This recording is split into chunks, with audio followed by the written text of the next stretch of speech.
President Trump got the wiretap question a short time ago during a joint news conference with the German Chancellor Angela Merkel. It came not from an American journalist, but from a German reporter. The president is apparently standing by his claim that the White House ordered wiretapping of Trump Tower under President Obama. And in doing so, he referred to information from WikiLeaks that showed the NSA had been wiretapping Chancellor Merkel.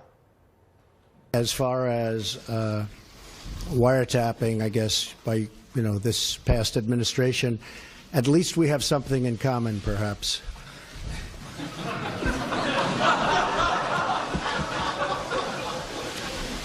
In other words, that they were both wiretapped, when there's no evidence of that. Of course, the president could learn firsthand whether the building in which he lives was wiretapped. All he'd have to do is ask the intelligence services. They work for him. Further, the German reporter asked President Trump about his press secretary Sean Spicer's citing of the Fox News senior judicial analyst.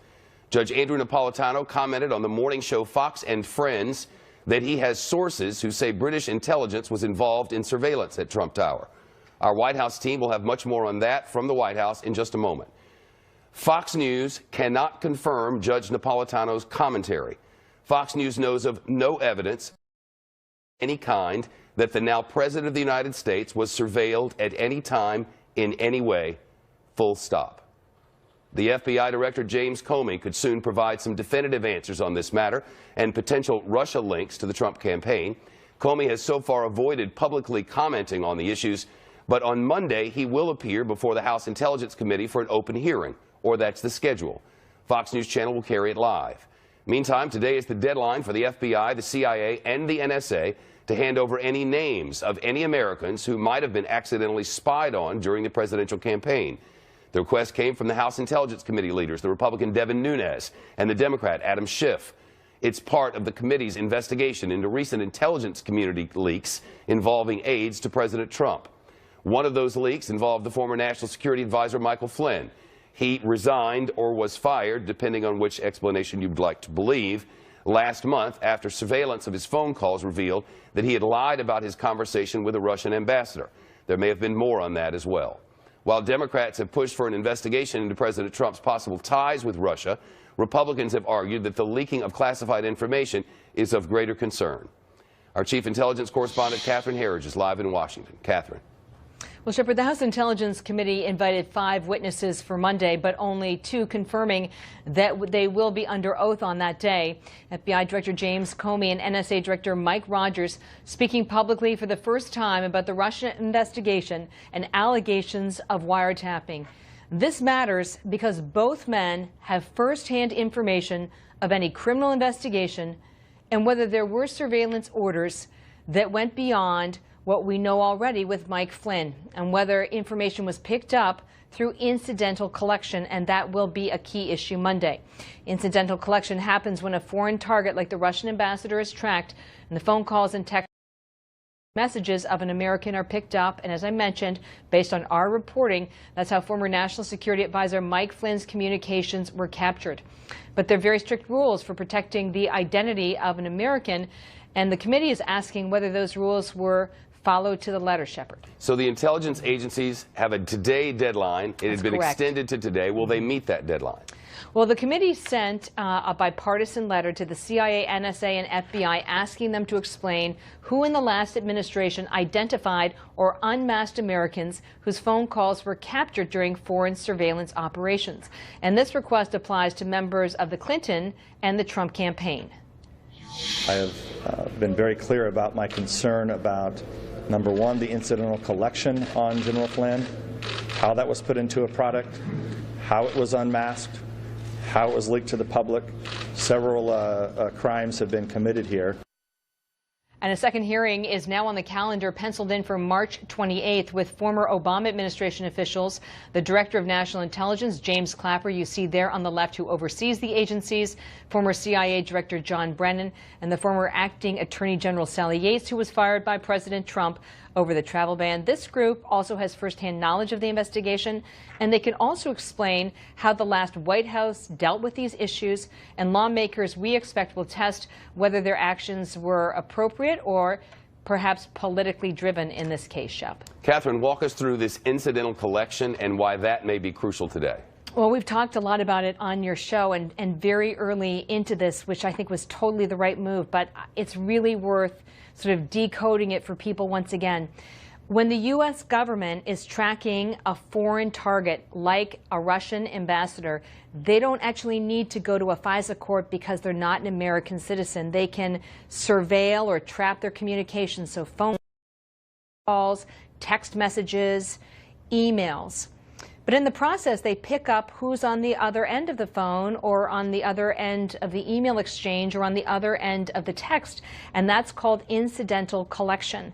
And in this case, what we know from our reporting is that there was incidental collection, at least with Mike Flynn and perhaps others, which is what the committee is trying to get to. Catherine Herridge, thank you. More now on You're the news welcome. conference that just wrapped up with President Trump and the German Chancellor Angela Merkel. It was a tense one. Kevin Corks at the White House. Kevin. Intense indeed, my friend. It was very interesting to listen to one of the German reporters who actually asked Angela Merkel a question about the president's so-called isolationist policies. Now, because the president is able to listen to that question in English in his earpiece, he wanted to respond almost immediately. He rejected the notion that somehow his policies, whether they be about refugees or about trade and tax policy, are isolationist. The president, in fact, went so far, Shepard, as to call that reporter fake news, which obviously got quite a reaction in the room. It was just part of what was a very heated exchange. I shouldn't say heated, probably just a pointed exchange between the two. It was also interesting to hear the president respond to this notion of perhaps wiretapping. As you pointed out at the very top of this broadcast, the president's White House staff had been referencing a claim made, as you pointed out, by Fox News senior judicial correspondent Judge Andrew Napolitano. Now, the Fox News division, this is important, has yet to be able to verify that claim. And so, because we can't verify that claim, we can't take more out of that than what the man said. Now, there has been pushback both by the Brits and obviously given that Angela Merkel herself had been wiretapped by President Obama. We learned about that during the Snowden NSA situation. It was a very interesting commentary, and you heard the president himself said that he and the German chancellor had something in common. Shep? We said nothing. All we did was quote a certain very talented legal mind who was the one responsible for saying that on television. I didn't make an opinion on it. That was a statement made by a very talented lawyer on Fox. And so you shouldn't be talking to me. You should be talking to Fox. Okay, so what he's effectively saying is this information was out in the public domain. We at the White House don't make a specific claim to its veracity. And I think that was the point hammered home here today, but it was a very interesting news conference nonetheless, Shepard. Of course, the words came from Sean Spicer. We've not reported on that on this program or any Fox News programs. It was on the morning show, but not on Fox News. And to wrap things up here, Kevin, first, thanks to you. Fox News knows of no evidence of any kind that the president was surveilled in any way at any time.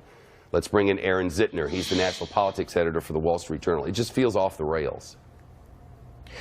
Well, you have to ask, why is the president continuing to put his force behind this idea that there was wiretapping, and why would Sean Spicer assert without evidence from the White House podium, one of the most important communications positions in the world, that the British might have helped surveil Trump Tower during the election? I don't know the president's motives, but at a time when there are questions about the president's people in his orbit having contacts with the Russians, if you say this kind of thing, maybe it turns other people into bad actors, or it raises questions about the motives of the intelligence community that is churning up material about Mr. Trump and the Russians, which, by the way, again, not only is there no evidence of wiretapping at Trump Tower so far, there's no evidence of collusion between President Trump's, the people around him, and the Russians. Did anyone suggest that there was collusion? We haven't reported that here. We haven't reported that either, but What you've seen reports in the media Well, no, of repeated contacts. I don't pay that much attention to what they're all saying. The questions are very simple. What were the conversations about? Did anybody break the law? And these are questions to which we cannot get answers. Your newspaper has been asking them. All the major newspapers in the country have been asking them. All of the major White House reporters